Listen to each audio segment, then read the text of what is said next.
Please proceed. Thank you, Chairman McNamara, members of the House Health, Education, and Welfare Committee. It's been a long evening, I know, for you already. I will try not to take too much time. But this legislation, 5507, seeks to allow some people to manage their own death. People who have been diagnosed with a terminal illness, by definition that is prognosis of less than 6 months to live.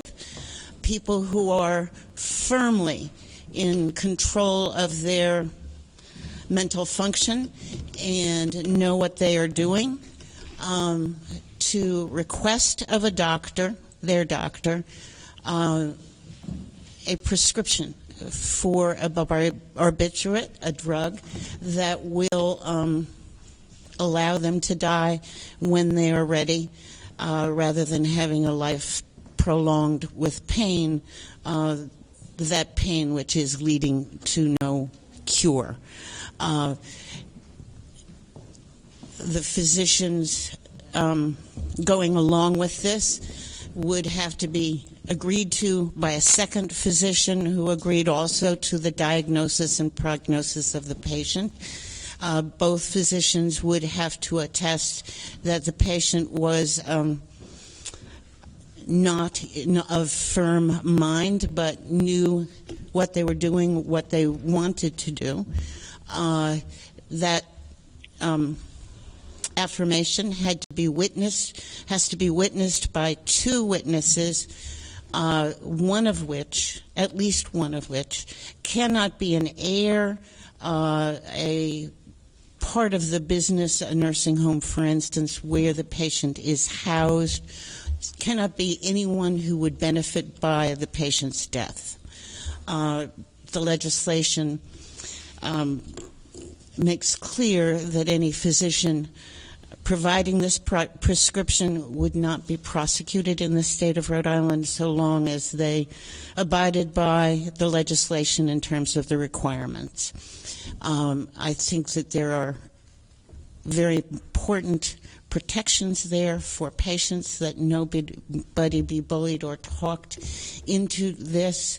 In the end, it is the patient self-administering the medication. It is not anyone else, a relative, doctor, someone that might be forcing the patient. So the patient in many ways has to be in unusually good condition, perhaps, for someone who is dying.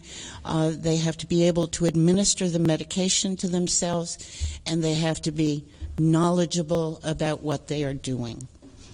I'm going to talk a little bit now about deaths of a few people near and dear to me. Maybe there's only one or two people on the committee who remember Barbara Burlingame, a representative from Woonsocket, who died in 2001. Barbara was a lively, caring, smart, feisty member of the House of Representatives. She sat next to me. On the night of a Martin Luther King celebration in Woonsocket, she suffered a seizure on the stage of the high school. It was found that she had a brain tumor. Surgery had some effect on the tumor, but not enough. By the end of the summer, midsummer, she was in Philip Hewlettar Hospice, up by where women's and infants used to be. I visited Barbara on the night before she died. She was sitting up in bed. She had a wig on that looked just like her curly, wild hair. Lipstick, makeup, her eyes were sparkling. Her family was around her. And she was most concerned that I get the message to the Speaker of the House and the Majority Leader that she was very sorry that they had been turned away when they attempted to visit her that afternoon. She had been working with a nurse and needed to be incommunicado at that point. But she was most worried that someone might be offended because she wasn't able to see them. I left soon after she made that request of me because I could see that she had a room full of family, and they were all very eager to talk with her. Some of them had come from out of town. The next morning, I got to work, and the first thing I did was call the State House to get the message to the Speaker and the Majority Leader. I was going to do Barbara's bidding.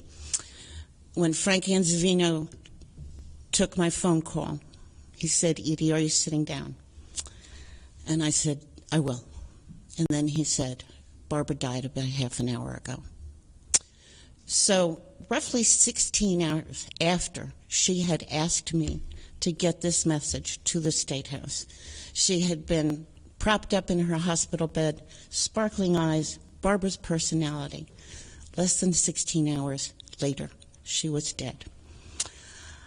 I'd like to go that quickly, having had the time to get my affairs in order, make my apologies where I needed to, see my loved ones, and then skip debilitating pain, skip being so drugged that I wouldn't know who I am, not being able to enjoy relatives and friends visiting. I would rather skip that. I would rather die. If I am terminally ill, I would rather die at a time when I am ready, as opposed to being horribly drugged by morphine to keep me pain-free. I watched my mother die that way. I don't want it for myself. I don't want it for people I care about. I would like, in this state, for people who are terminally ill, mentally aware, so that they know what they're requesting, know what they're doing, to be able to control that last time of their death, do it as they see fit. And if you have questions about the bill in particular, if you have other questions, I am happy to answer them.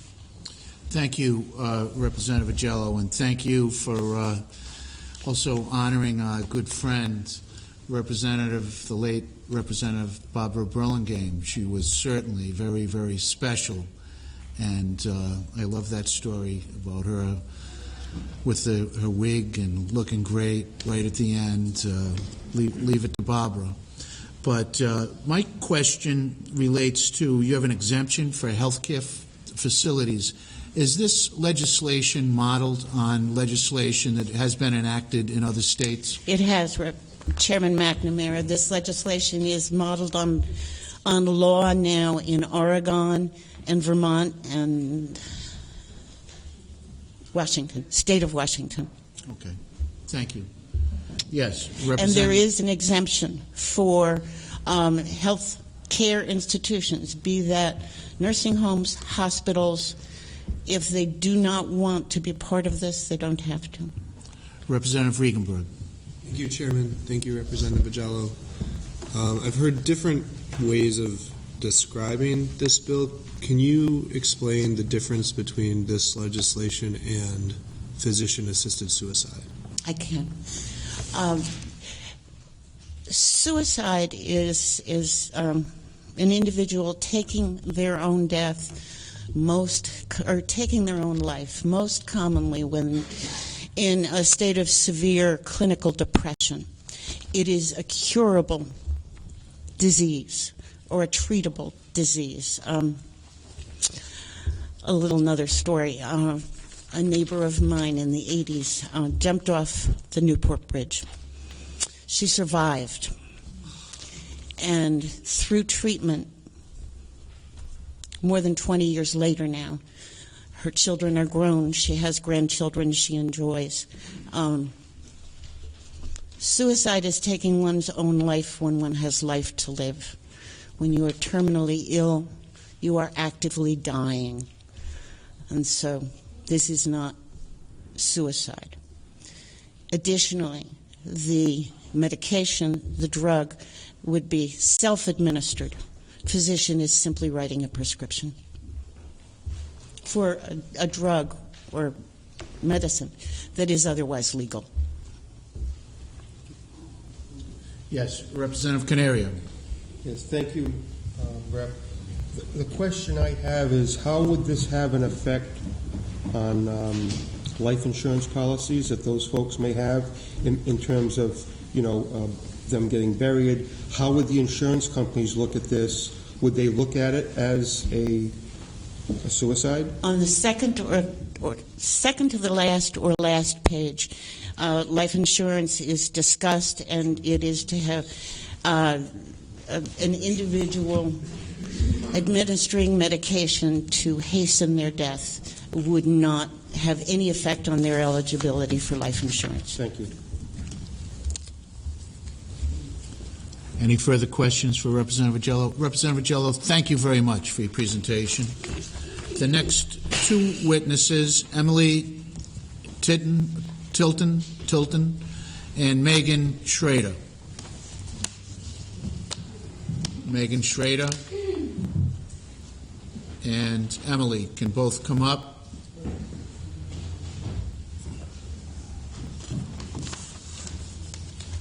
Oh, Emily's back again.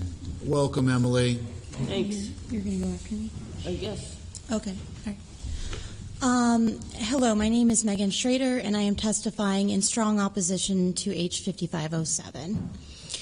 I am a contributor to the Oxford University Press's recently released book, Anxiety Muted, in which I discuss the representation of disability and assisted suicide in film music.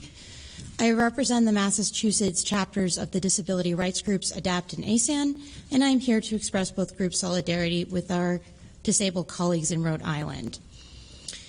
Before going into the parts of the bill that concern my official capacities, I feel moved to share a personal experience in regard to the conceptual intersections between the experience of living as a disabled person and right to die arguments concerning familial burden and suffering.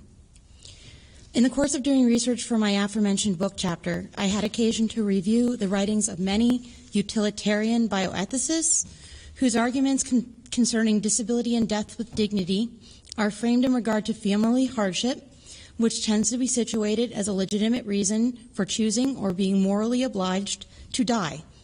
Such statements are similar to hate speech that I experienced growing up, and I was shocked when I first saw it in bioethics literature.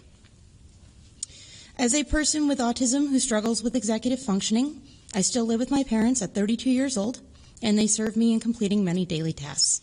This often makes me feel very guilty.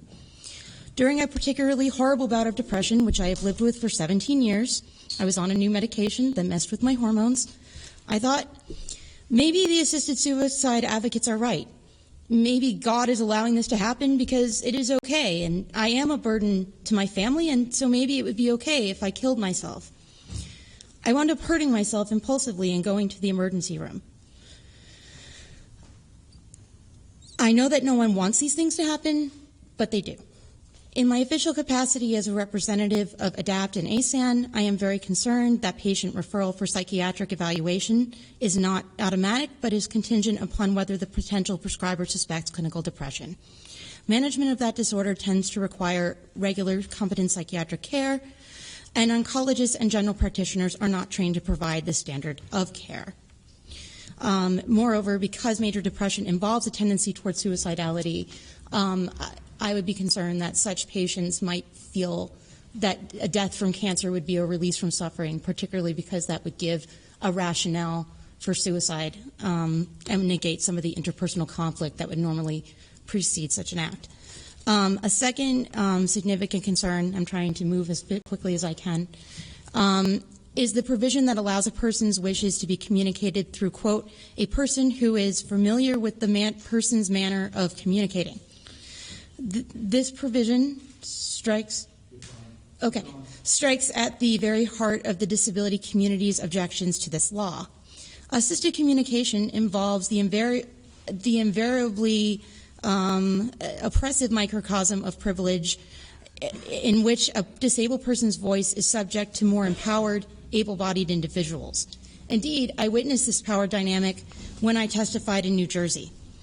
Because there were no accommodations made concerning the intersection of disabled people's medical needs and the amount of time that such individuals waited before testifying, one woman's assisted communication device ran out of power before she was called to speak. Hence, she had to have her testimony read by her father. I know that no one wanted this to happen, but such is the nature of systemic oppression. It results from identity-specific conditions that people from dominant people groups are not conditioned to recognize or anticipate. Such a situation could easily present itself in a medical setting. In addition to the specific provisions that I have cited, the implementations of such laws have much broader implications. As a scholar in the field of disability studies, I view assisted suicide in light of the disabled community's cultural indivisibility, which compounds social and political ignorance. For example, since 2008, I have served as a special education surrogate parent in the Massachusetts school system, a program in which volunteers make educational decisions on behalf of disabled students in foster care. In contrast to the very publicized story of Brittany Maynard, who had many resources to get the standard of care that she might have desired had she not chosen assisted suicide, all of the students I've worked with were younger members of the millennial generation. They were people of color who had been abused both by their families and by social services. If assisted suicide were to be legalized, many of them would be eligible to use the law because some of them are over 18. However, if one of them became seriously ill, their experience of autonomy would be much different than someone like Maynard's. Unlike the support system she had, they would navigate their choices through the auspices of overextended social workers. Because such students are not trained to expect or demand equality, they would be much less likely to know about all the treatment options available to them. And I only have a paragraph left. Even if the students did have that information, their choices would be constrained by whatever resources that the state would be willing to put into their care. Their situations would be parallel to that of Oregon woman Barbara Wagner. They would be offered limited choices for treatment, one of which would be assisted suicide. Unlike people like myself with a more stable background, they would not have the financial, familial, or personal resources to own their bodies completely. Unlike the people whose stories are being used to push this bill, their bodies would always be functionally owned, at least partially, by the state. Hence, any extensive choice for assisted suicide on their part would be made in the context of their social subjugation. In considering the real-world implications of this bill, I hope that legislators will remember the thousands of people who lack practical autonomy and will never appear on the cover of People magazine. Thank you. Are there any questions for Megan Schreider? Thank you, Megan. Now, Megan, we gave you as much time as you needed. You were the lead-off opposition person. Thank you. So, Emily, I'm going to ask you and everyone else if you could just please limit your comments to 2 minutes, and welcome back. Okay. Emily Tilton, nice to see you twice in the same evening. What a pleasure for us. Thank you. Please proceed. To speak to you twice. My name is Emily Titan, and I'm a Rhode Island resident and disability rights advocate for testifying on behalf of Not Dead Yet, which is the national disability rights group that has long been opposed to euthanasia and assisted suicide. Our opposition is based in universal principles of social justice that apply to everyone, whether disabled or not. The second this bill passes, depressed people will be put in harm's way. For example, Oregonian Michael Freeland easily obtained a lethal prescription for his terminal diagnosis despite a 43-year history of severe depression, suicide attempts, and paranoia. Fortunately, other doctors and counselors intervened to address his real needs, and he died a natural death about 2 years later. When this story came to light, the prescribing doctor said he didn't think a psychological consult was necessary. Oregon statistics for the last 5 years show hardly 2% of patients were referred to a psychological evaluation. Doctors are simply not capable of identifying such psychological problems. The bill endangers older Rhode Islanders.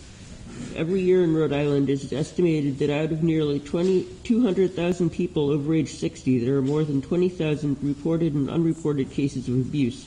Only in the fantasy world of the proponents are all families, including the thousands of abusive and dysfunctional ones, happily gathered around the peaceful and willing suicide.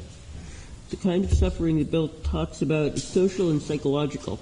Doctors report people choosing suicide because of a loss of dignity, loss of autonomy, feeling like a burden, and loss of control over bodily functions. These reasons suggest a meaning of dignity that is fragile and easily lost through disability and dependence on others. The people acting on these views, proponents admit, tend to be wealthier, better educated, and people with a strong preference for control. This is presented as a good thing. Assisted suicide proponents are also overwhelmingly white. 97% of Oregon suicides have been white. In a state, 22% non-white. The Pew Research Center found in... All right, thanks. Oh, Emily, thank you. Thank you. Are there any questions for Emily? Thank you very much, Emily. You're welcome. Thank you. Next, we have Patricia Sappensley. Welcome, Patricia. Nice to see you again. I had the pleasure of meeting you, the daughter of Lisa Sappensley, Lila Mansfield Sappensley. Welcome. Thank you very resemble much. your mom.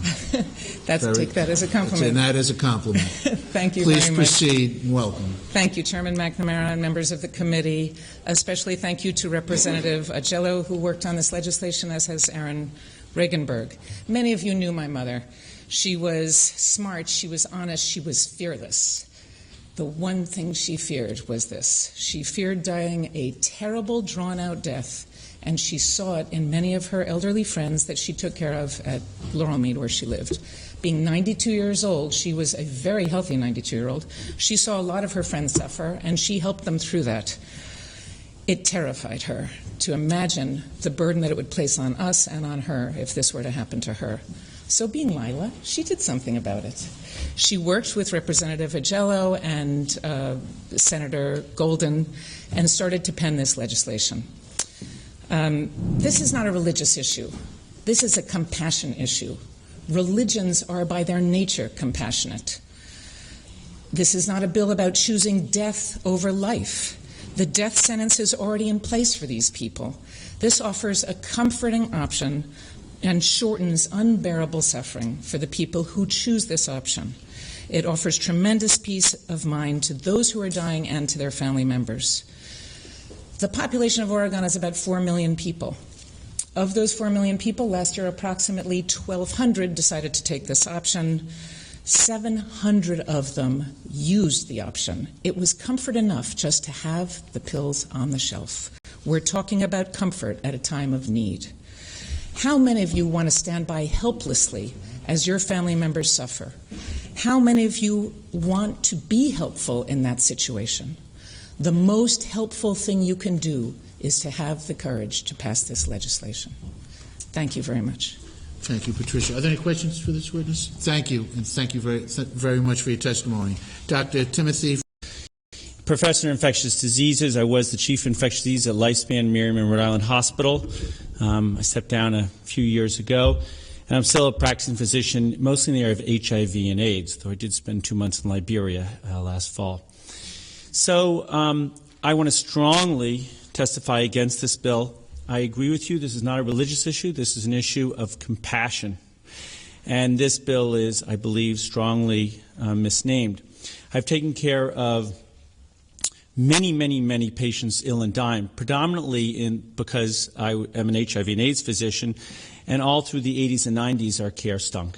And we did a lot of home care, a lot of hospice care, and I personally talked to so many patients who, at the time when clearly they were dying, it's normal to become depressed, to despair, to be in pain. It's very normal to fear, just as Pat said, to fear intractable pain, to fear the loss of control and dignity, to fear the burden that you place on your children, just like you said. But this is a very misdirected response. We know that when people are depressed and in despair, they often choose to end their life. This is suicide. It is assisted by prescribing medications. People are choosing to end their life. Of course, they are near the time of death.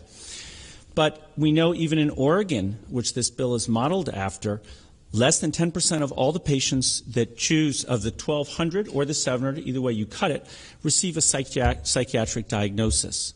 You're going to hear from a lot of other folks, including folks that have cancer. And there was a woman there who strongly wanted to take her life, had metastatic breast cancer. Her physician and a second physician said, no, the problem is you're severely depressed right now, and people who have depression have severe pain. Depression is treatable. Rarely is it curable. It's a chronic relapsing disorder in general. And we know that, so it's not fair to say that this is highly relevant.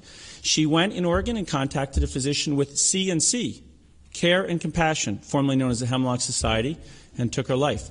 And this, unfortunately, those that are very vulnerable, this bill puts them at risk. Thank you. We need better care, and I would strongly recommend that we do not proceed and that this bill be rejected in the name of compassion and care. Any questions, Dr. Flanagan? Thank you, Doctor. Peter Nightingale? He was here, and the other bill he signed. Maybe he made a mistake. Sandra Onletti?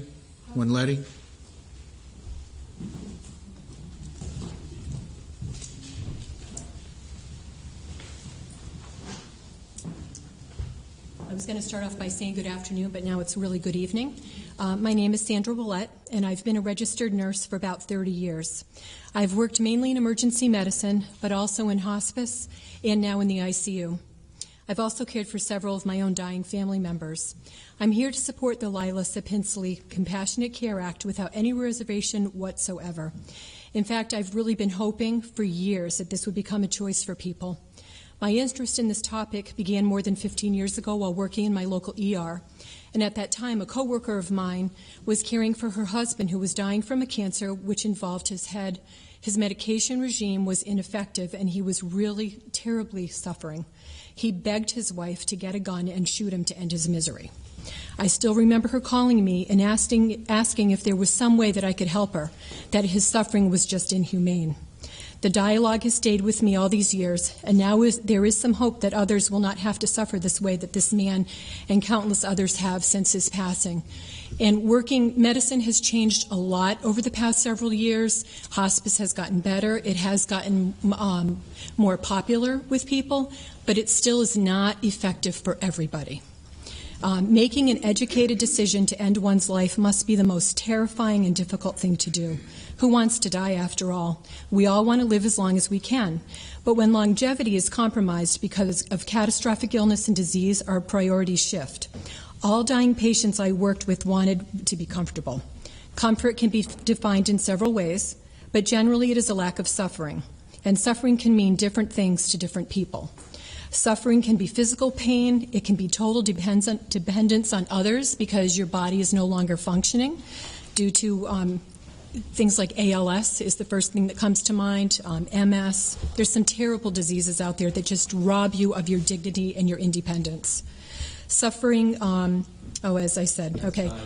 It's a personal experience, and I know that Oregon has worked flawlessly for 17 years because it is a well-thought-out, orchestrated process, and I'm confident that Rhode Island can do the same. Thank you. Yes, Representative Covesi. Ma'am, you want to...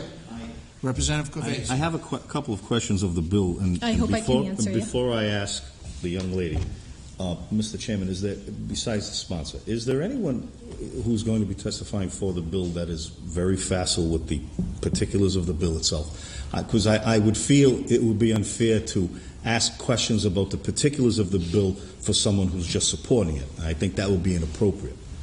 I think there will be along the way. We have about 3 pages of witnesses, and I'm sure some of them... Who's familiar with the language of the bill? I think there will be, yes. Okay. Yeah, because that would not be me. It would be inappropriate for me to ask it, though. Yes, thank you. Thank you. Father Bernard Healy, Rhode Island Catholic Conference, representing the diocese.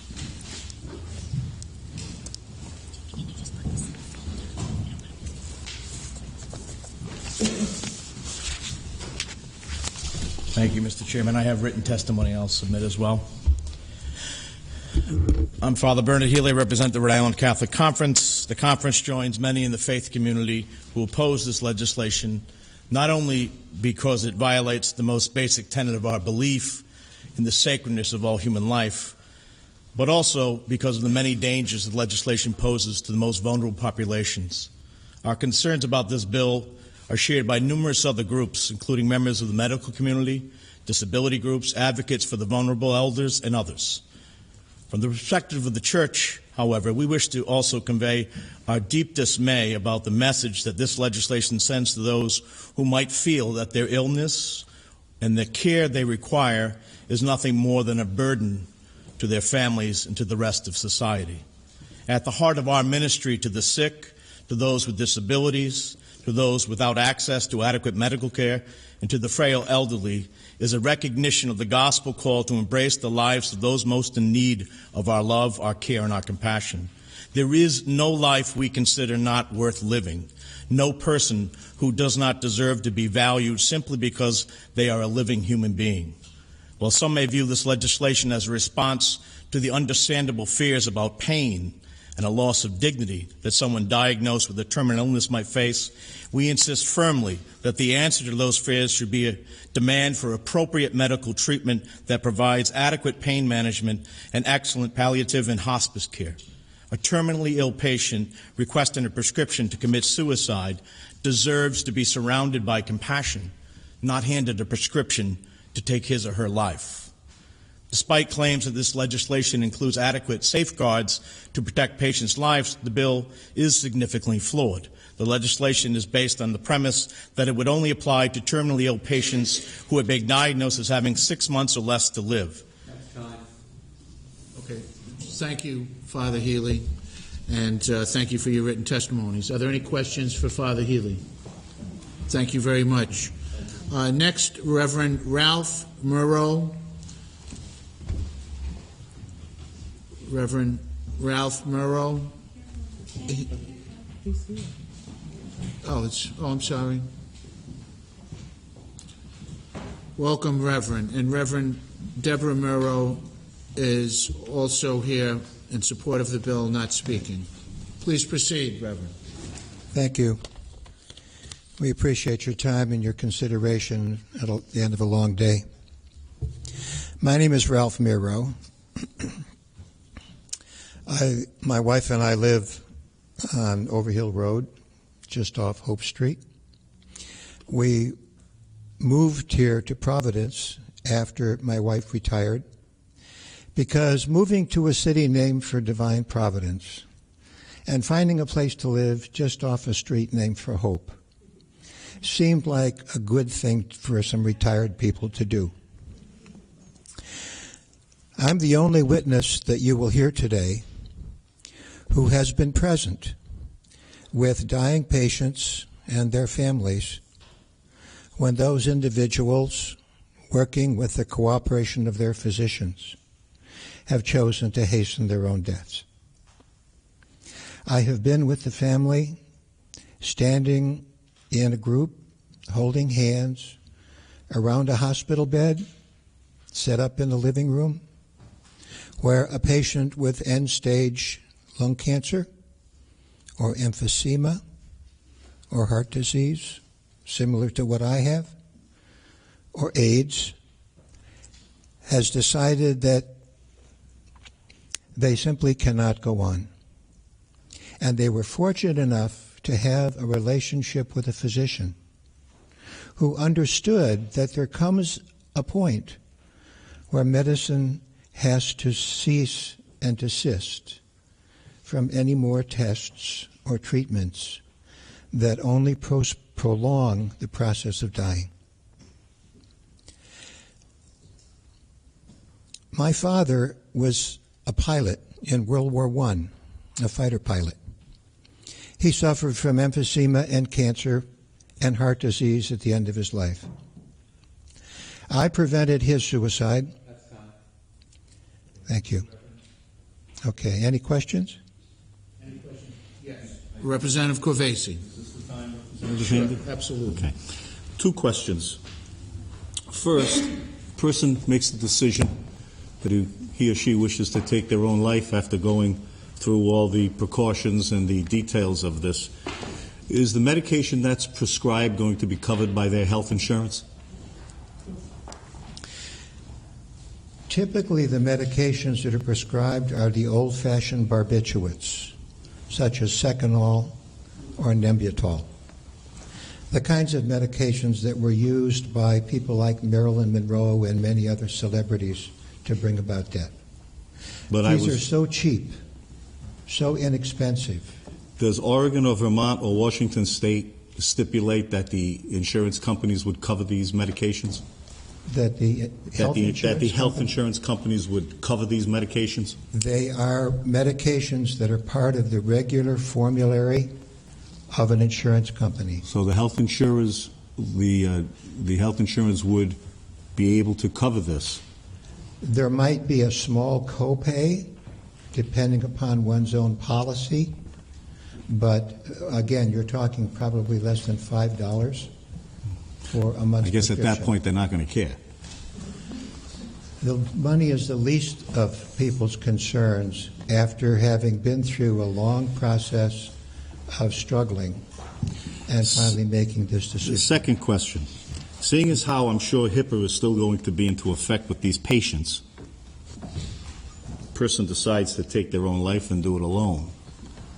Someone stumbles upon that. Now, I notice on page 5, under no duty to aid from lines 10 to 16, it allows that the person or anyone around the patient during the process will not be liable in any way criminally because they're not preventing the death, which That's I can correct. understand. My question to you is, see, HIPAA is still in effect, I would imagine, and a person tries to do this alone.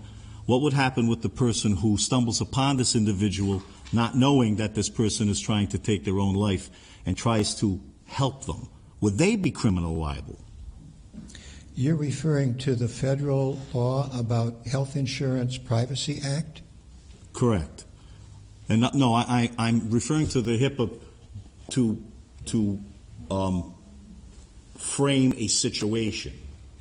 In other words, a patient may not want anyone to know about their debilitating disease or the fact that they have 6 months or less to live, and they may have a private conversation with their doctor and they want to end their life. They go through all this, they're ready to do it, they do it, and someone stumbles upon it.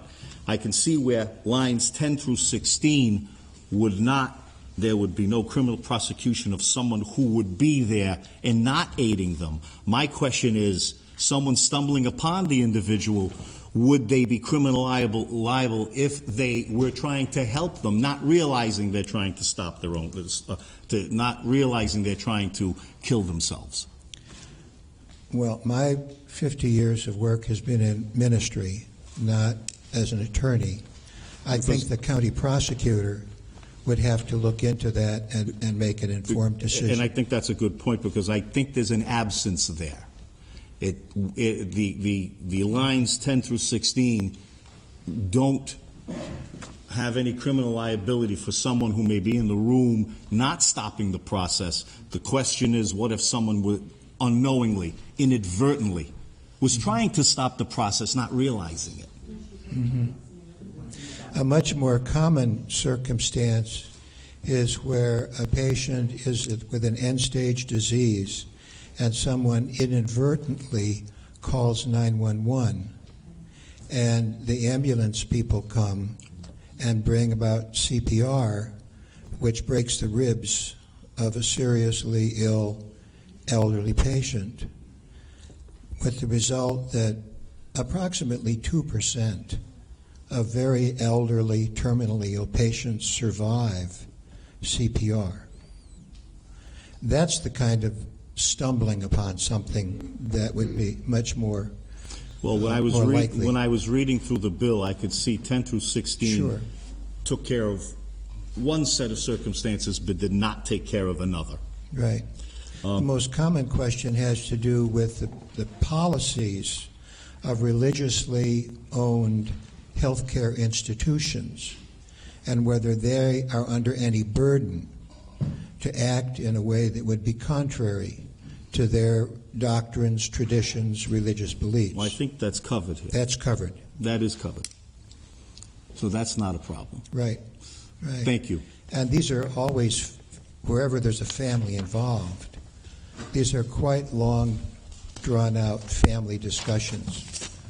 Thank you, Reverend Moreau. Yes, Representative McLaughlin, a question for Reverend Moreau. Yes, Reverend, I realize probably all of us have had, loved ones who have passed away. I know myself, my brother, stage 4 cancer.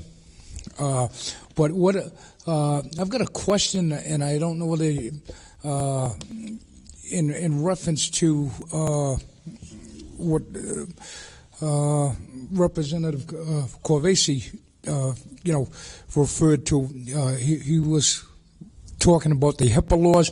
I want to know, we all want our loved ones, to be taken care of, to be protected upon our death.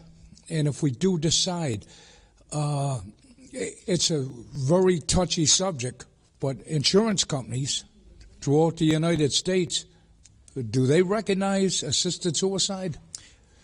Actually, the number of patients is quite small. The number with policies is even smaller. The financial exposure of the insurance companies is minuscule compared to their general book of business. They don't even raise the issue. In other words, they would cover? Yes. If you had a $50,000 life insurance policy that was in full force and a person chose to hasten his or her death using the resources of this law, the insurance company would honor that policy, and the cause of death in almost all instances. How about if you had $1 million policy? Even so. Someone from the Health Quality Institute, Thank you. And they might be able to answer some of these questions. Reverend, you just hit us straight up a lot of questions regarding, not really your subject field. You're not an attorney, but we appreciate you answering those questions as best you can. Thank you. We have someone coming up who will have more of a technical presentation.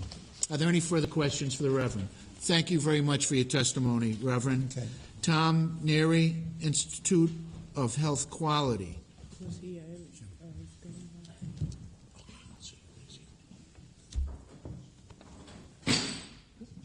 Uh-oh. If you break any dishes, 50 cents. Welcome. Please proceed, Mr. Neary. He's on both. Good evening. My name is Tom Nerney. I'm the director of the Institute for Health Quality and Ethics, and I would just like to raise a few ethical problems with regard to this legislation. I think I've given a copy of the analysis, and I just want to concentrate on 1, 2, and if I'm really fast, maybe 3 points. The first one is that what happens is government bureaucrats and profit-driven health insurance programs would be given the opportunity to cut costs by denying payment for more expensive treatments while approving payments for less costly assisted suicide. And this has already been documented in Oregon. It's happened.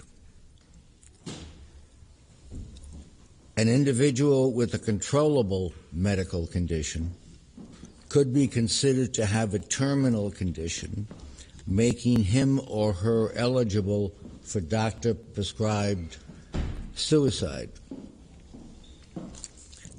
And this is when a patient is considered to have a terminal condition that makes him or her eligible for a prescription for suicide if the condition is incurable and irreversible and is expected to cause death within 6 months.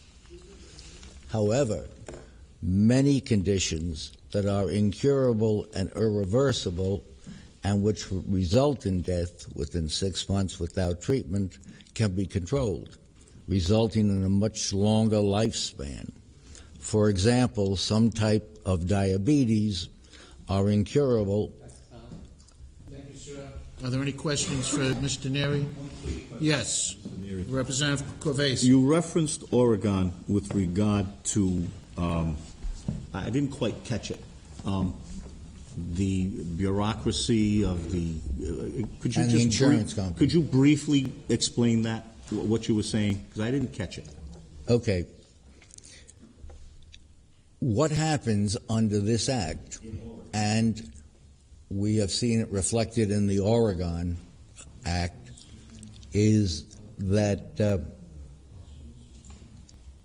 possibility and then the probability, because we have evidence that it did happen, of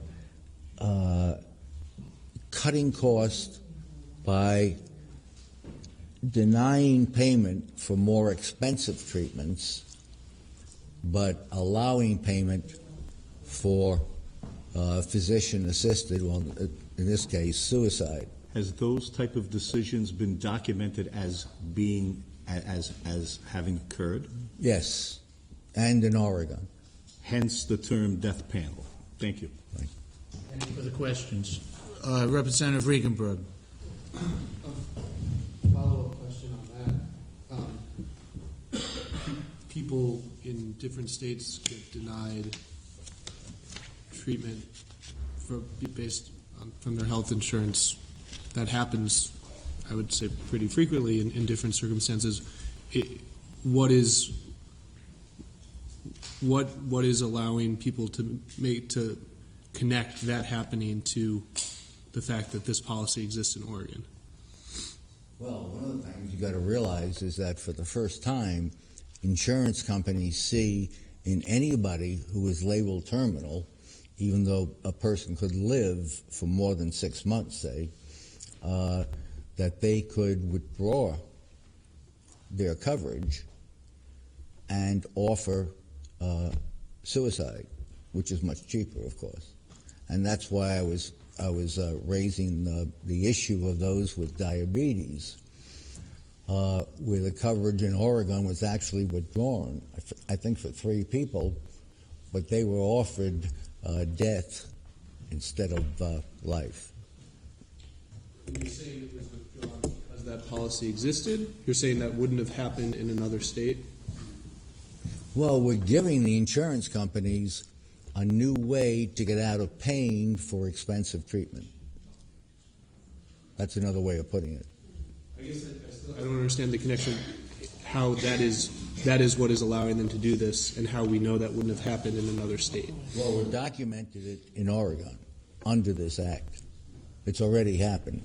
And has that ever happened in another state, in a state other than Oregon that doesn't have this legislation? Well, you're modeling your legislation here on Oregon, and we have enough evidence to show, and you'll see that the paper that I gave you is footnoted, to show that this is a new opportunity for insurance companies to save money. You heard it here first. Any further questions? Thank you, Mr. Neri. Next, we have Susan Brown. And Susan, would you like to go up with your mother as well? Julie. Suzanne is my mother, and I'm Julie. Oh, Julie. Oh, come on up. You can bring the baby. Okay, Julie and Susan, welcome. You can both come up. Nice family shot. Good evening. I am Susanna Brown. I am a resident of Rhode Island. I'm terminally ill. 7 years ago, I was pronounced with metastatic breast cancer. And I'm still here. That was 7 years ago. I just cannot get over the fact that people want to do away with themselves when they may not know that there is life ahead of them that would be productive. And I am leading a very productive and responsible life. I help my daughter with her art classes. I'm a retired teacher myself, science teacher. And who knows when that day will come when I am no longer here. So I don't agree with this bill, and I think that I don't need anybody to help me die. So I'm here to tell you just my quick little life story. People do not know that I am sick. I don't feel sick. And not everybody, yes, responds to that in the same way. But when there is a diagnosis like I had, it was very grim. It doesn't always mean that, oh, I guess I better give up. There's always hope. Thank you, and God bless. Thank you. Susan, you look good. That's good. Nice smile. Thank you for your testimony. Julie? Yes, and what's your son's name, Julie? This is my grandson. Grandson. Eli. Eli, such a good boy. He's a great boy. Yeah, he's a good boy. Welcome. Please proceed. Thank Julie. you. As you can see, that's my beautiful and inspirational mother. 7 years ago, we went into the hospital at Dana-Farber, and they gave a very grim prognosis. The cancer had ravaged her body. Breast cancer had gone to her bones, her uterus, most of her body. I shiver to think that the doctor that we had never gave her a timeline. She said, you're going to be living with cancer. So we started the journey with hope, and we're going to end the journey with hope, because I want to give my mother the dignity of the last natural breath that she can take. I don't want to be responsible for taking that earlier. I don't want her to be responsible for taking that earlier. There might be suffering. This is true. There might be suffering when I die. This is also true. But I don't want to be responsible for taking the life. I would like natural death for all of my family members. I shiver to think I could have gotten a doctor who would have said, well, your prognosis is bad. You have 6 months. What if that was true? And she decided this was legal, she could take her life. I would have missed 6.5 years of the joy of having my mother live with our family. And she would have missed the greatest birthday gift she could have ever gotten last year, which is a great-grandchild, her first great-grandchild, on her very birthday. So I would just urge you to please, there is so much hope, and we don't have to fear suffering. It's going to happen. It happens all around the world all the time. We can't stop all suffering. But let's not be responsible for a person's death ahead of time. Let's give them the dignity of a full natural life with a natural death. Thank you. Thank you, Julie. Any questions for Julie? Thank you very much. Good baby. And Jody Josephson, Josephine? is that correct? Jody? Oh, you're not speaking. She signed up to speak as in support of this. Just a brief statement will be good. Okay, my name is Jody Josephson. I didn't know I was going to speak today, but I am a licensed clinical social worker in the state of Rhode Island, the state of Massachusetts. I am retired now, but I've worked as a hospice social worker in both Massachusetts and Rhode Island. Hospice is a wonderful program. I was very privileged to be a part of that program in both Rhode Island and Massachusetts. I'm very strongly in favor of hospice care. But people should have an option. Sometimes in younger people, I found there were times when the pain was intractable. We did the very best we could as a team. There was a doctor, a nurse, a social worker, a chaplain, and the aides, and we worked very, very hard to make everybody as comfortable as possible. But it's not always possible. So the point that I would like to make and leave you with is this is an option. It doesn't mean that people have to proceed with a doctor to end their life if they feel that they need to because their pain is intractable or for whatever the reason is. Maybe it's because of dignity and loss of purpose. But I feel that it should be an option along with hospice care and palliative care. And thank you for considering this legislation. Thank you. Thank you, Jody. Any questions for this? Representative Corvesi. No question to the young lady, but I think just as a quick commentary, yes, the bill provides an option, but when we make it law, the state sanctions that option, and then opens up the door for individuals who may look at this now with a particular perspective. They didn't look at it before because the state sanctions it, and may be more readily mentally what's the word I'm looking Accepting. for? Accepting of it, which in itself could be problematic. Okay.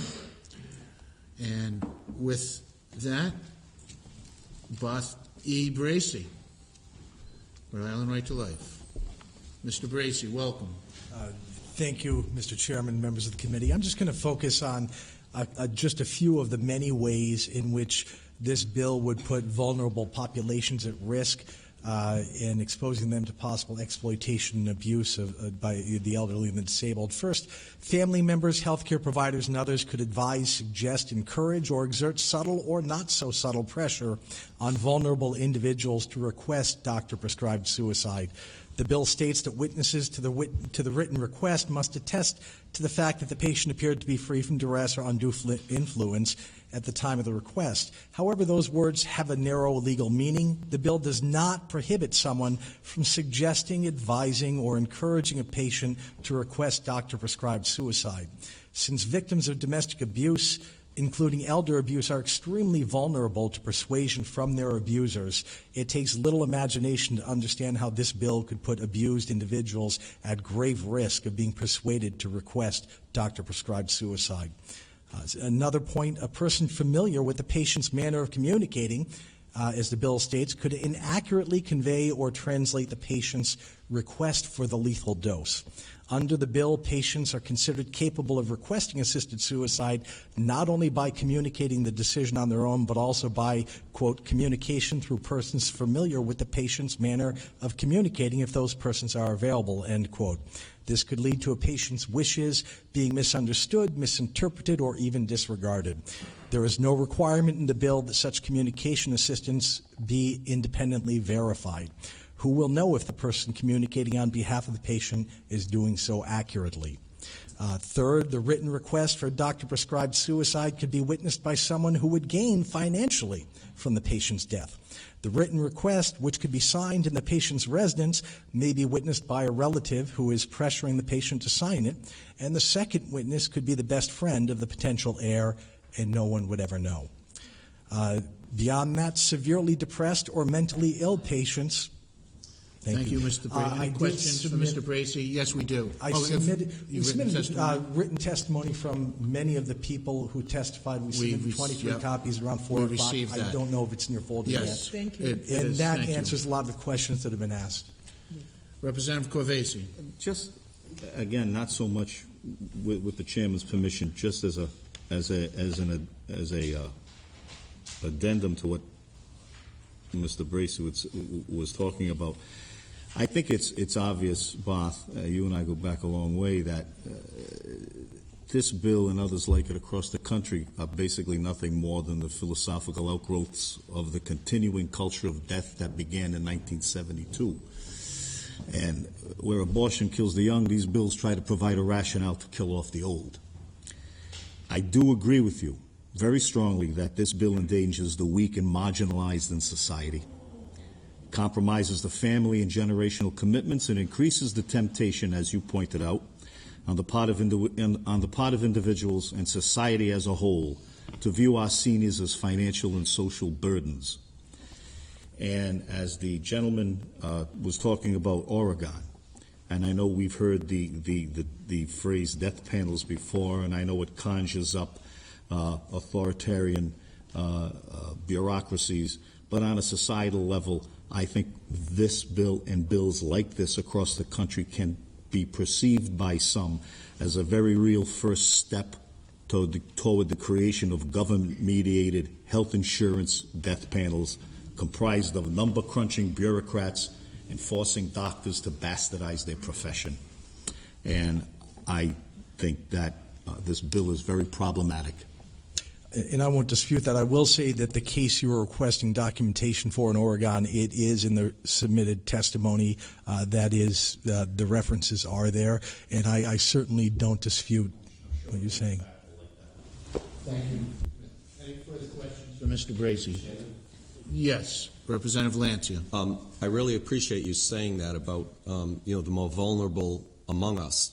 The Reverend mentioned earlier about how inexpensive the medications were to perform such an act, which again, versus as the other gentleman said about the cost of maintaining a life. And I agree with Representative Covesi. My fear is we start down a slippery slope, and and even though the legislation clearly says you cannot benefit through a life insurance policy. Suppose the person has additional assets or wealthy other than that, then perhaps the life insurance doesn't come into play, but other factors do, benefiting financially. So I appreciate you saying that as well. I had the opportunity to be at Brown University on Monday night, and they actually had a symposium on physician-assisted suicide, and they were raising many of the questions. And one of the questions, I think that the Reverend, he said he was in a unique position where he had been there when a doctor assisted in a death. One of the questions was raised, and myself as a former Navy chaplain, working with young people and working with people coming back from service, suffering from PTSD and so forth, we fight and working with the Samaritans, working so hard to preserve life. Say a person makes that decision to help assist a family member to pass away. Now, perhaps they later on regret that decision. What type of, the Reverend was in the room at that point, but when people are making decisions, what type of support is there going to be for families and individuals? And never mind that they support it, but later regret it. I mean, we are opening up, I think, just a can of worms. I mean, it's incredible. I can answer the point you mentioned. The perception that proponents give is that, this is going to be your family doctor helping you through the situation. That's not the reality. We're talking about people who were referred by Compassion and Choices to physicians who have been identified as willing. There's no requirement in this law for a psychiatric evaluation. In Oregon in 2013, less than 2% of the people were referred to psychiatrists, and there's no requirement in the law to even inform the primary care physician. So this physician may be somebody that you just met and who is referred, who knows nothing about the patient or the patient's family. So the perception is very different from the reality. The reality is that vulnerable populations will be put in grave harm, and there are no protective measures in this bill to protect the elderly and the disabled, and that's a grave concern. Questions? Thank you very much, Mr. Bracy. Hillary Davis, Rhode Island, she signed up in support of this, and she was speaking. And Judith Queen. Excuse me, did Hillary Davis need any written testimony? Did Hillary Davis leave any written testimony? Yes, she did. Yes, she did. I don't have here. Yes, there is right. Here's some right here. ACL. Oh no, that's from another bill. Never mind. Okay. Also, we have something Queen, who signed up in support of this and is not speaking. Lamar Ramos signed up in support of this legislation. Tim Appleton. Welcome. Tim's up, and after Tim, we will hear from Father Chris Maha. Father Maha will be next. Good evening, Mr. Chairman, Vice Chair, members of the committee. My name is Tim Appleton. I'm the campaign manager of Compassion and Choices, the nation's oldest and largest nonprofit organization working to improve care and expand choice at the end of life. Compassion and Choices supports House Bill 5507 and its goal of improving the quality of end-of-life care for Rhode Island's terminally ill patients and their families. The bill is sound legislation, and the citizens of this state deserve its passage into law. Here are some key points of the testimony that I submitted to the committee earlier today. I'll just kind of summarize it here for you quickly. The bill allows terminally ill, mentally competent adults with less than 6 months to live a means with which to bring about their own peaceful death with physician-prescribed medication. Today, similar laws exist in 5 states, Oregon, Washington State, Montana, New Mexico, and Vermont. Supporters of aid in dying believe patients should have a full range of end-of-life choices, and why in polls throughout the country, including in New England, aid in dying is consistently supported by voters by a 2-to-1 margin. One reason the support is so high is people view aid in dying as a reasonable expansion of fundamental rights to terminally ill and mentally competent people. And although they might not choose this for themselves, they certainly would never seek to deny it to anyone else if that was their choice. There's 17 years of data, 9 independent peer-reviewed studies published in medical journals about this public policy in Oregon. And each one clearly shows end-of-life care has markedly improved and proving the many dire predictions of opponents to be completely unfounded. In 2 decades in Oregon, 60% of those that were prescribed this medication took it, meaning almost 40% of those that were prescribed this medication did not take it, but they had a means with which to conquer the illness that was already killing them. Thank you, Mr. Appleton. Are there any questions for Mr. Appleton? Thank you very much for your testimony. Next, Father Maha, Father Chris Maha, Lady of Providence Seminary. Welcome, Father Maha. Thank you very much. Thank you for the opportunity to speak with you this evening. So I'd like to just make a few brief points for reflection, 3 of them all together. The first one beginning with the dying person. So I think we've heard testimony on both sides of people that have lost loved ones. My own family in the recent couple of months lost a dear loved one. It's a very painful, terrible experience and a terrifying one for the person who is dying. And that reason especially, I think, should help us to recognize, a choice for somebody to take their own life. It's the worst time to propose it. This is a person who's already suffering, who already feels like they're a burden to the community and those around them. And many people have spoken about the autonomous choice. This is an expression of my autonomy. But no one's recognizing the fact that this is the ultimate choice that will end all choices. People are given the opportunity to make an autonomous choice that will end all other choices forever, when in fact, at the end of life, there are many beautiful choices to make. Choices to reconcile with loved ones, choices to reconcile with God and prepare for eternal life, if one believes in that. So it's important to recognize that. The message we're sending out is that you have a choice to take your life. You are somebody who is a burden to society and to those around you, and you should step through the door that's opened up before you. It's a very bad message to send. The second perspective I'd like to talk about is the perspective of the physician. We haven't heard a lot about that tonight. One of the fundamental principles of healthcare is firstly, do no harm. Firstly, do no harm, primum non nocere. It is never appropriate for a physician who cares for those who suffer to provide the means that will take that person's life. The very means for that person will end their physical existence. It goes against everything that the physician stands for. And I think the primary example of this is the death certificate. The death certificate in Belgium, the Netherlands, Luxembourg, and Europe, and the places in the United States that support this, do not put the cause of death as phenobarbital taken to excessive proportions. Thank you, Father. What do they say? I'm curious. Well, what they say is whatever it had been, supposedly, that they were already dying of. And as we heard from somebody a moment ago, 7 years ago, she was diagnosed with that. If she had taken her life, it would not have said that she took her life. It would have said that she died of breast cancer. Thank you, Father. Yes, Representative Corvesi. One question, Father.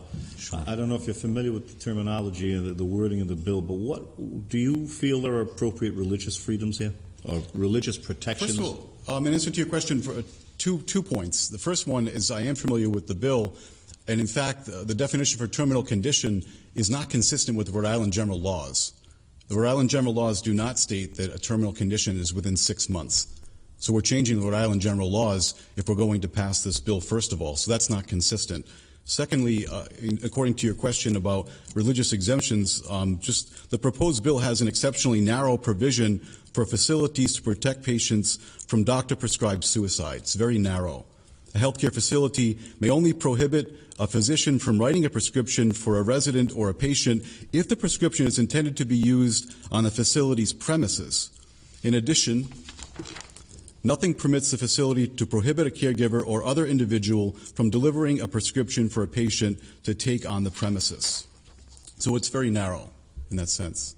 I think those are two very good points. I would imagine, and I could be wrong, but I would imagine the 6-month is probably copied from Oregon or other legislation. It is, but it's not our Rhode Island state laws. I agree, and plus once we put it in print, we can always change the 6 to 3 and the 3 to 1.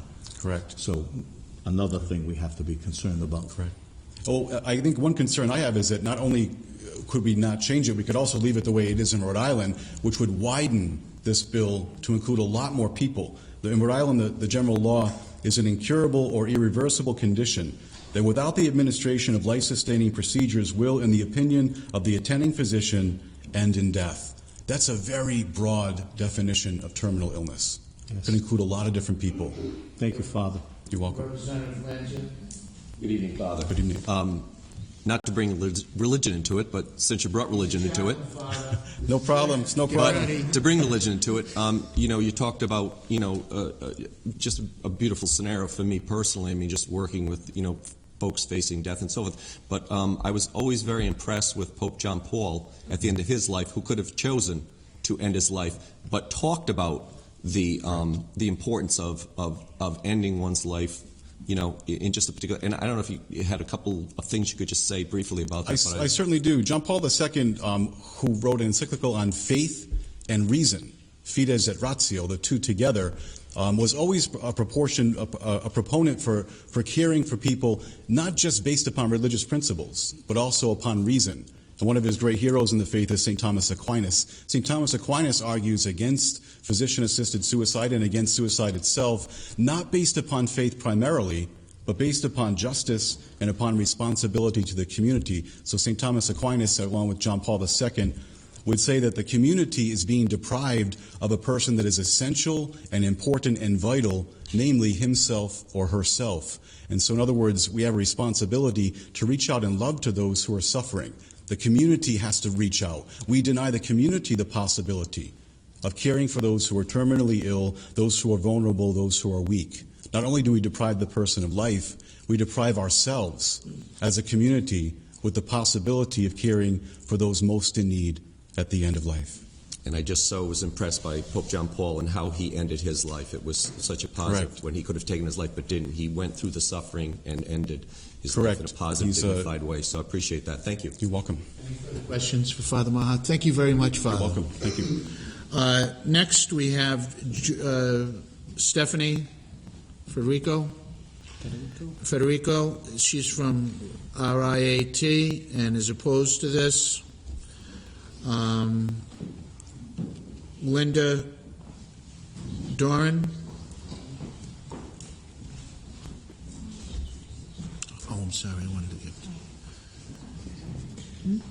And we have someone that may have some technical information coming up from the Rhode Island Healthcare Partnership. Welcome. Please proceed, Mrs. Dorman. Yes, thank you for calling us to speak on this most important bill.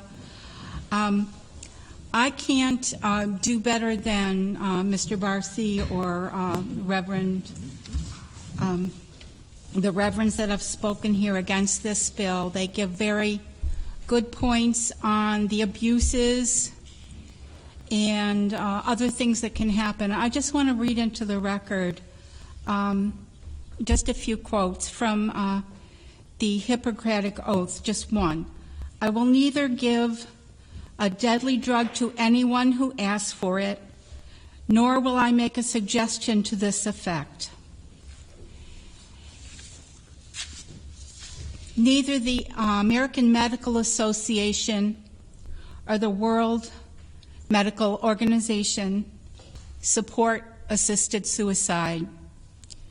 From the AMA's website, it says, "It is understandable, though tragic, that some patients in extreme duress, such as those suffering from a terminal, painful, debilitating illness, may come to decide that death is preferable to life. However, allowing physicians to participate in assisted suicide would cause more harm than good. Physician-assisted suicide is fundamentally incompatible with a physician's role as a healer.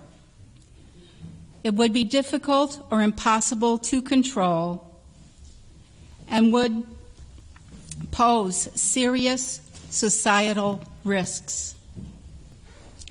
Instead of participating in assisted suicide, physicians must aggressively Okay, thank you. Thank you, ma'am. Any questions for this witness? Thank you very much. Nicholas Oliver, please.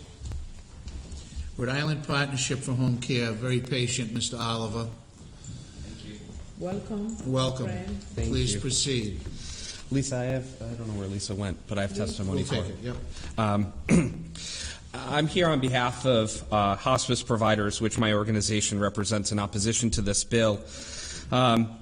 According to CMS, they have do an annual report on hospice utilization by state. Rhode Island currently is tied with Oregon as 17th in the country with lacking access to hospice care. I apologize for my voice. I have early stages of the flu, so the shot didn't work for me this year. So I apologize. I'll stay away from the mic.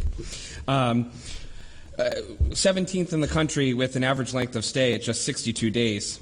This is approximately 1/3 of the permitted 6 months within projected end of life that terminally ill patients can access hospice care services. This translates into many Rhode Islanders receiving last-minute end-of-life care, and this is in large part due to primary and specialty care physicians not doing enough to promote hospice and palliative care services, resulting in poorly informed patients regarding their end-of-life options. Perhaps this is why there's increasing interest in this type of suicide approach. Our society's emphasis on the pathway to a cure and the medical emphasis on intervention have sometimes been at the expense of quality end-of-life care. Rhode Island has been slow to embrace the principles of hospice care and the dissemination of state-of-the-art palliative care services offered in our state, especially pain control and symptom management techniques. This approach may lead some Rhode Islanders to thinking that they have no other option than to pursue suicide. Yet terminally ill patients have options. Hospice care is a family-centered team approach that includes physicians, nurses, social workers, spiritual leaders, and home health aides. Working collaboratively, this team focuses on the patient's physical, psychological, social, and spiritual needs. The goal is to control pain and manage symptoms, even if the patient is still seeking life-saving treatment for their illness, while offering spiritual and supportive counseling, respite care, and practical support for the family and the patient. Thank you, Mr. Oliver. Geez, I hope you're feeling better.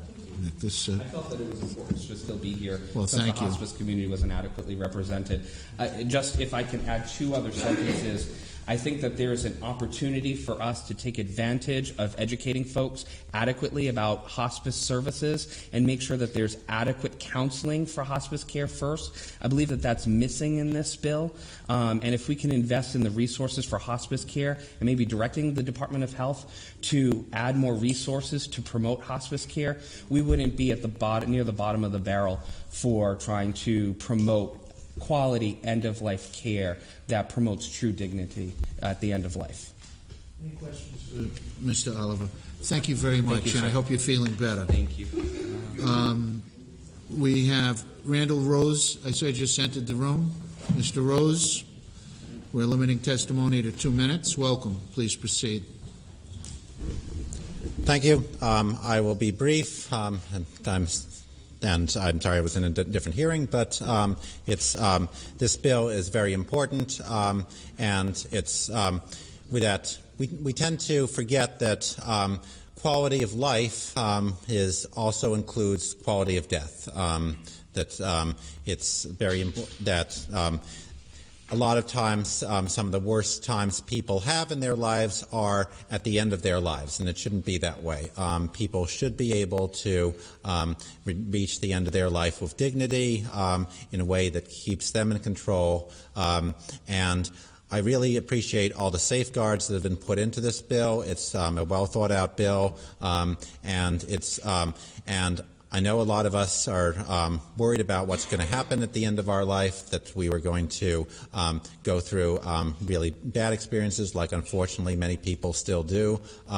This is a bill that can make a very big difference for a lot of people, and I hope it passes. Thank you.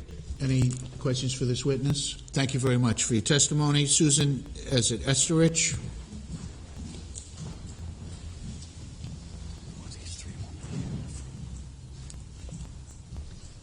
Thank you for allowing me to speak supporting this bill. I have, from my own personal experiences,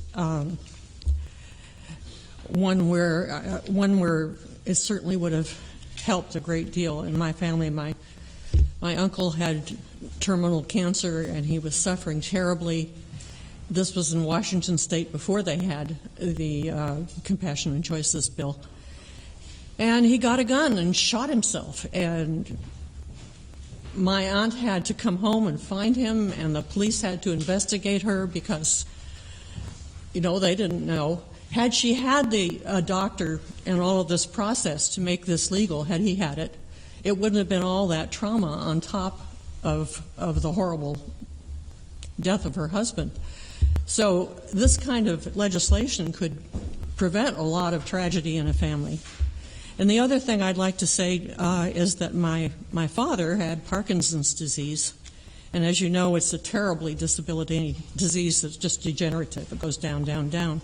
He had been an important leader in his field in the Navy, and afterward he worked with the Office of Science and Technology on the federal level and went all over the world speaking and helping with the AID program. He was a dignified person, and he was very well educated, and he got Parkinson's. He knew he was just going to deteriorate. He got to the point where he couldn't read a book because he couldn't remember from the top of the page to the bottom of the page what he was reading. He lived with my mother in an assisted living facility, and he got to the point one day where he was incontinent. And the facility said, you can't live in the apartment with your wife anymore. They'd been married over 50 years. And they wanted to put him in a hospital bed with a rubber sheet, and he would have to live there, be on that bed with the rubber sheet and be hosed off. And to have this happen to a man, I just want to say he did have the help of what was then called the Hemlock Society, and he was able to end it before he had to go through that. Thank you. So Any I support this bill. For this witness? Yes, Representative Handy, you have a question? Is that what everyone was saying? Or anyway, it doesn't matter. Anyway. Yeah, but I appreciate you sharing. If I could ask, because my father also had Parkinson's, and I was curious about because you had, if you don't mind, I have a question I wanted to ask you. If you don't mind, I didn't want you to walk away. I was going to ask you a question. No, I was going to see if you could. No, I have a question for you, ma'am. Yeah. Because I was, again, the unfortunate story you told, I think it was about your uncle committing suicide, and I was thinking about what Rep. Corbasi was saying about us sort of creating sort of a permission almost for people to commit suicide. I actually wonder, because of the safeguards in here, because of the steps that people have to go through, in some ways, I wonder if, I remembered a story on NPR or something like that, some guy talking about jumping off a bridge and lived, much as Rep. Ajello talked about. And he said as soon as his feet left the bridge, he realized the only thing he couldn't fix was that he'd now jumped off a bridge as he's in midair. And I think about that, too, with the person with a gun. Unfortunately, firearms are a very effective way to commit suicide. It's one of the most effective in terms of when very few people that you know of change their mind on it because it's too late. Whereas this, I think, we're asking for oral commitment to saying this is what I want. Then they have to come back again later and say it again. And every step along the way, the doctor can say, in fact, needs to ask, are you sure this is what you want, and things. And I wonder what you might think about that as well in this equation, whether it be about your father, your uncle, or others. Because again, I've also known folks that have taken their own lives along the way, and I wonder if they'd had the opportunity to have a bit more access to professional care, whether it's a physician or a psychologist. I think that this bill provides the opportunity for that. And, I don't know whether it would have made a difference to what they ended up doing. But the pain was intractable. They didn't have the religious beliefs against ending it. and a lot of people don't. And you have to remember that a lot of people don't when you're legislating for all of us. So that's what I. Thank you very much for your testimony. Susan Bilka testified in support of this bill. Is not speaking. Sondrell Price also is signed up in support of this bill, not speaking. Deborah Quirk is also supporting this bill, not speaking. Ellen Walsh is supporting this legislation, not speaking. Bonnie O'Connor is also supporting this legislation and not speaking. John Weston is supporting this legislation, not speaking, as is Susan Weston, supporting this legislation, not speaking. Michael Pugna of Self is supporting this legislation, not speaking. Nancy Zitka of Cause and Compassion signed up for this and did not indicate. Is she here? Okay, you check either P or whatever. Nancy, please proceed. Oh, you circled pro. Sorry if I did the wrong thing. That's okay. Welcome, Nancy. Thank you. And thank you, members of the House. I know it's been a long night for you.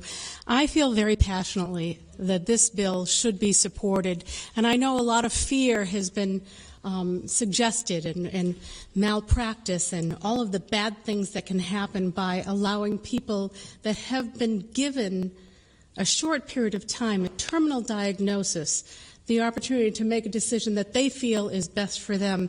I personally have lost 4 members of my immediate family. My father died when he was 45.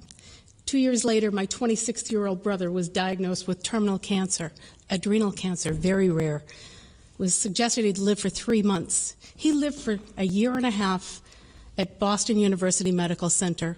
He was home for 6 weeks out of that year and a half. He had his stomach partially taken out, a kidney. He was literally a guinea pig. Doctors from all over Boston were fascinated with the fact that he lived as long as he did. He desperately wanted to die. And shortly before he realized that it really was going to be the end, he suffered from chronic nausea, chronic pain. He vomited all the time. He asked to be sent home so that he could have a going-away party for himself. He was a Boston Marathon runner. He had his own softball team. He had tons of friends. We threw him a huge party. He barely made it through the day. He went back to the hospital and slid into a coma a few days later. But he lived with such terrible pain. No one should have to live like that. 2 years ago, I had a sister with chronic autoimmune problems. I was her hospice caregiver. In addition, I had a mother who was in a wheelchair because of a car accident that I took care of for 6.5 years, who watched 2 of her children die, who couldn't walk, who had edema. In conclusion, my mother was another patient that could strongly have benefited from this type of procedure, of decision. Thank you. Thank you. Any questions for Nancy? Thank you very much. Anyone else? We believe we've gone through our witness sheet. Is there anyone that signed the wrong sheet and has not been recognized? That concludes the hearing on House Bill 5507. At this time, I'd like to thank the members of the committee. From my left, Representative Art Handy of Cranston, the chairman of our Environmental Committee. Thank you, Representative Handy. To his right, Representative Fogarty of South Kingston. Thank you very much, former council president. On her right is our Deputy Chair, Representative Grace Diaz of Providence. Muchas gracias. My name is Joe McNamara, Chairman of the committee. On my right is the state representative with the longest drive in the state, Representative Azenaro. Thank you, Representative Azenaro. On his right is my colleague from Warwick, Representative Bennett, RN. He's also a registered nurse. On his right, rounding the corner, is Representative Aaron Regenberg, represents the east side of Providence. I like to call it the fashionable east side. On his right, we have Representative Justin Price, who represents the remote regions of Rhode Island out in Exeter, Richmond, Exeter, West Greenwich. Is that? Hopkinton. I can't forget Hopkinton. The second longest ride. And on his right is Representative Corvese, who represents North Providence, and that's strictly North Providence, Representative Corvese. Also doctor. And on his right is Representative Lancia, one of my colleagues from Cranston, who is also a chaplain.